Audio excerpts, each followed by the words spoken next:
Hello and welcome to Retail Automotive Professional Series offered by Evolve Performance Group. I'm your host, Jeff Tabobin. You know, I've had the good fortune to spend a lot of years in the automotive industry, work with some great companies. I've worked with Toyota Financial Services, Mercedes-Benz Financial, as well as Honda and Acura and dealerships across the country.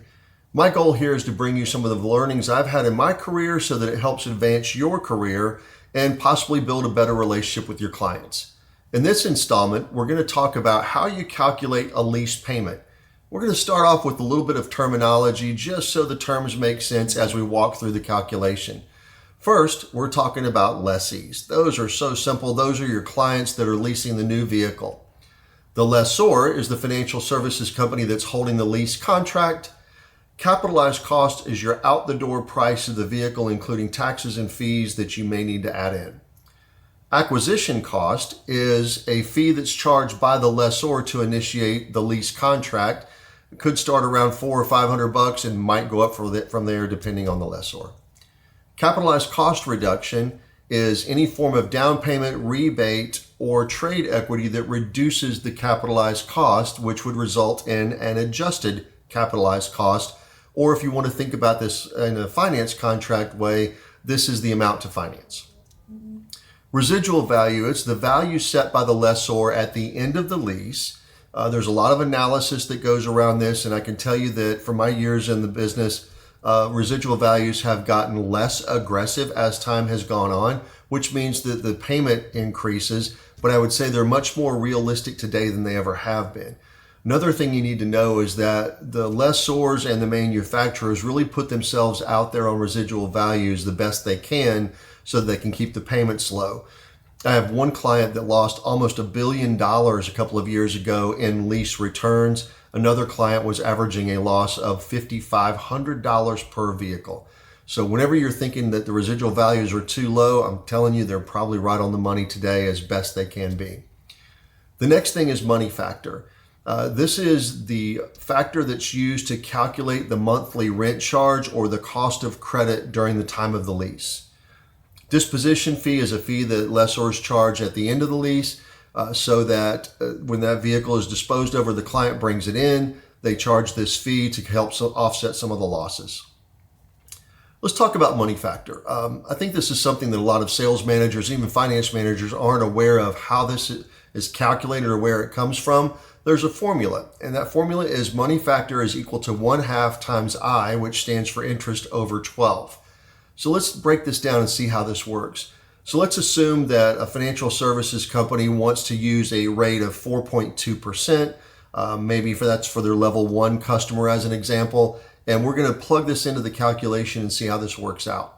So we start with money factor equals 1/2 times 0.042 over 12. That 0.042 is the 4.2% I mentioned a moment ago.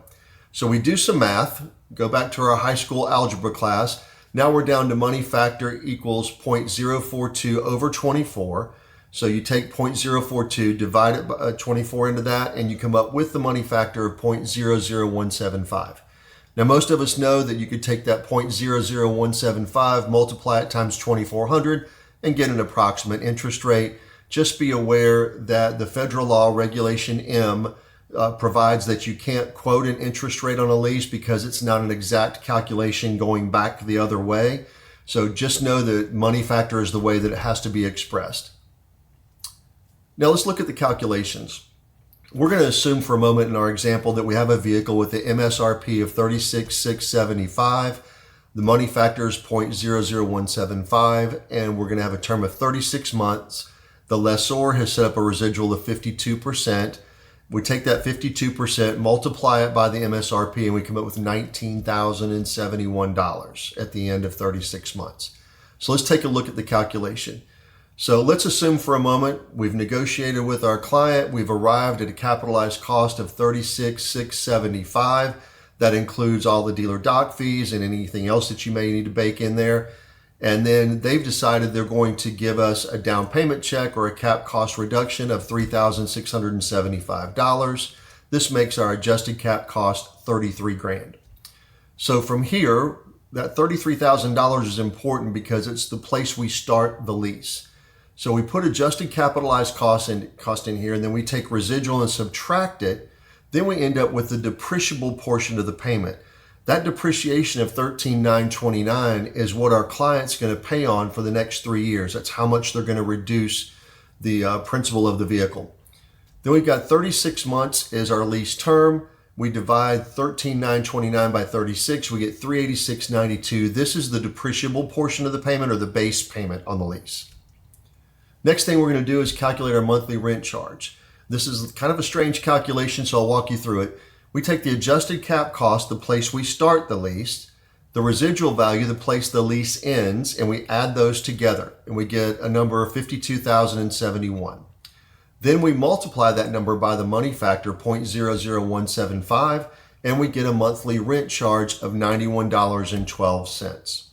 So we're almost home. Next thing we're going to do is take the base payment, $386.92, add the monthly rent charge of $91.12, and we get a total payment of $478.04. Now, this example was done for a dealer group in California. At the time, their sales tax was 8.35% of the monthly payment. So we do that calculation, that comes out to $39.92. We add them together, you get a grand total of $517.96 for this particular vehicle. So hopefully that was clear to you how we got there. Now, one of the things that I'll point out to you is that I know that desking deals today can be really difficult, and with lease residuals dropping and rates not exactly where we hope they would be, a lot of times a lease payment can end up a little bit higher than the finance payment. You need to know this, and we'll talk about this in a subsequent video, but the majority of portfolios today, I know for sure for Toyota, Mercedes-Benz, and Hyundai, the average customer that's buying or financing a vehicle on 60, 72, and 84 months, they're still trading those cars in between 36 and 40 months. So if you think about that, they're actually leasing the car without the benefits of a lease contract. So here's the thing I want you to know. When people come in and look at a car deal, make sure you quote them a lease payment. Even if the lease payment is a little bit higher than the finance payment, it might be a better position for them. So that's the phrase we've got on the screen here: lease for position, not for payment. Don't be afraid to run away from a lease payment that might be $20 or $30 higher than the buy payment, because it does put our client in a better position at the end of the lease. There's no doubt in your marketplace that you're dealing with some level of negative equity. I've seen some areas of the country are dealing with $3,000 to $5,000 per deal, some more. But just know this, that the more negative equity a client has, the less their ability to buy their next vehicle becomes. And one of my phrases is that sometimes, somewhere, somebody's going to run out of money. Whether it's your client in terms of down payment or trade equity, it might be us and our ability to give rebates or give away gross profit to make a deal. And it could be the lending source doesn't want to lease past a certain percent. So just know that even if the payment's higher, it deserves a fair look. So that takes us through our explanation today on leasing. I hope this was helpful for you. Look forward to catching up with you next time.